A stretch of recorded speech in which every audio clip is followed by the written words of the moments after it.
Kita kan kerja kedai buku. Apakah staf-staf kita fikir sekiranya diorang seorang penulis dan apa yang diorang akan tulis sebagai ayat untuk buku terakhir diorang? Macam kita, ayat untuk tutup chapter kan? Kita. Jadi kita tanya staf.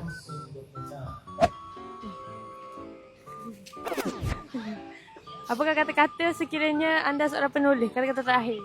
Kata-kata terakhir. Tak ready ya. Kata-kata terakhir, menulis dengan jiwa, bukan menulis dengan pen. Oi, okay, next. Assalamualaikum. Saya nak tanya, apakah kata-kata anda sekiranya anda penulis buku? Kata-kata terakhir. Penulis buku? Ya. Yeah. Penulis buku, ya.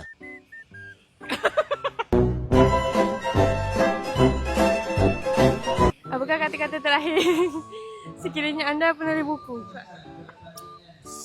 Sebagai penulis buku, kata-kata terakhir, setiap pengakhiran adalah permulaan kepada sesuatu yang lebih indah. Jadi, hargailah setiap masa yang ada.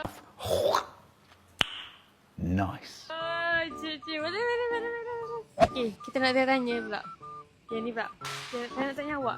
Kalau awak penulis buku, apakah kata-kata terakhir awak untuk tulis dalam buku awak? Life is always about moment and time, so appreciate it. Oh, English. Okay, thank you. Okay. Cuba kata-kata. Stop it. Get some help. Cepat. Ada cepat re. Okay, kata-kata sekiranya anda penulis buku. Kata-kata terakhir. Bacalah buku untuk ilmu. Isya. Tanya, kata-kata terakhir sekiranya Risha seorang penulis buku. Kata-kata terakhir untuk saya, jika tiada jodoh maka carilah. Kalau tak jumpa tu maka serahlah kepada Tuhan. Kalau tak ada jumpa juga maka juallah diri anda.